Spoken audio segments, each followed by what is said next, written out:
Hello. இந்த lunch combo சீரீஸில் நான் இன்றைக்கி உங்கள் கூட ஷேர் பண்ணியிருக்க எடுத்துகிட்டு வந்திருக்க ரெசிபி வந்து சௌச்சோ வச்சு ஒரு கூட்டு. இந்த கூட்டில் கொஞ்சமாக பாசிப்பருப்பு, கடலைப்பருப்பு இதெல்லாம் சேர்த்து பண்ணியிருக்கேன். இந்த கூட்டுக்கு தேவையான பொருட்கள்: முதல்ல அரை கப்பு பாசிப்பருப்புக்கு 2 டேபிள் ஸ்பூன் கடலைப்பருப்பு போட்டு தண்ணியில் நல்லா கழுவி எடுத்துகிட்டு வந்து வச்சுருக்கேன்.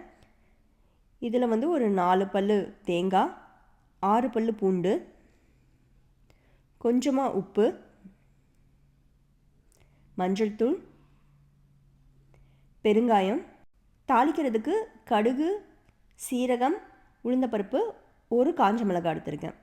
இது இல்லாமல் மெயின் பொருள்னு பார்த்தீங்கன்னா சௌச்சோவை இந்த மாதிரி சின்ன சின்னதாக கட் பண்ணி வச்சுருக்கேன். வெங்காயம், ஒரு தக்காளி, 3 பச்சை மிளகாய், கொஞ்சம் கருவேப்பிலை எடுத்துருக்கேன்.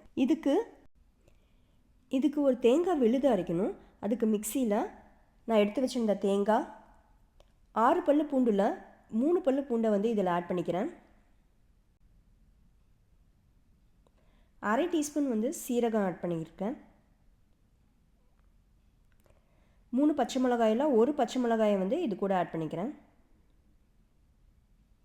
இதை வந்து மிக்சியில் நல்லா அரைச்சிட்டு வந்து எடுத்துக்கணும். இப்போ குக்கரில் ஏற்கனவே கழுவி எடுத்து வச்சுருந்தா பாசிப்பருப்பு, கடலைப்பருப்பு இது ரெண்டையுமே ஆட் பண்ணிக்கிறேன். இதுக்கு ஒரு கப்பு தண்ணியும் ஆட் பண்ணியிருக்கேன்.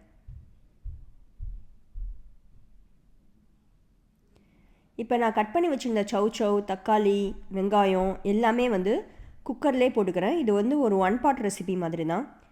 கொஞ்சோண்டு வெங்காயம் மட்டும் தாளிக்கிறதுக்காக எடுத்து வச்சுருக்கேன்.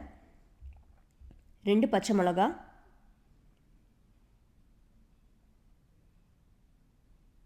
மிச்சம் இந்த 3 பல்லு பூண்டை இந்த வேக வைக்கிறதோட சேர்த்து ஆட் பண்ணியிருக்கேன்.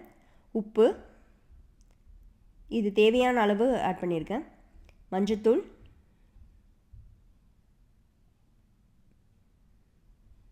இப்போ இதெல்லாம் குக்கரில் ஒரு 2 விசில் விட்டு நல்லா குக் பண்ணி எடுத்துக்கணும்.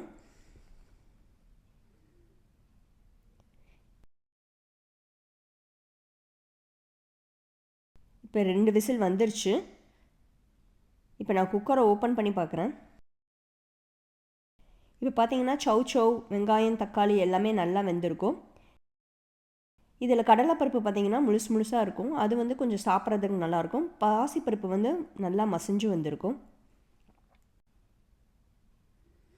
இப்போ அரைச்சிட்டு வந்த விழுது இருக்கு இல்லையா, இந்த தேங்காய் விழுதை இது கூட சேர்த்து ஆட் பண்ணிக்கணும். இதெல்லாம் சேர்த்து ஒரு கொதி வரணும். இப்போ இதுக்கு வந்து ஒரு தாளிப்பு கொடுத்து இதை இறக்கிடணும், அவ்வளோதான். இது தாளிக்கிறதுக்கு ஒரு சின்ன கடாயில் கொஞ்சமாக எண்ணெய் ஊற்றிட்டு எண்ணெயில் கடுகு, சீரகம், உளுந்து பருப்பு, காஞ்ச மிளகாய், கொஞ்சமாக பெருங்காயம், இது கூடவே நான் எடுத்து வச்சுருந்த ஒரு கைப்பிடி வெங்காயம், கருவேப்பிலை இதையும் சேர்த்துக்கிறேன். இதில் வெங்காயம் நல்லா மாறி கலர் மாறி வரும்போது இது இந்த கூட்டில் ஆட் பண்ணிக்கலாம். அவ்வளோதான். இந்த ஸ்டேஜில் நீங்கள் இதை ஆஃப் பண்ணிடலாம். ஒரு சிம்பிளாக ஒரு 1 பாட் ரெசிபி மாதிரி இந்த கூட்டு இருக்கும். ஈஸியாக செஞ்சு முடிச்சோன்னா ஒரு 1/2 hour இருந்தால் போதும்.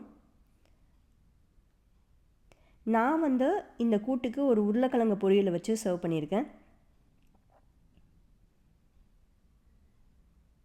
இந்த ரெசிபியை நீங்களும் வீட்டில் செஞ்சு ட்ரை பண்ணி பாருங்கள். உங்களுக்கு இந்த ரெசிபி ரொம்ப பிடிக்கும்னு நினைக்கிறேன். தேங்க்யூ ஃபார் வாட்சிங்.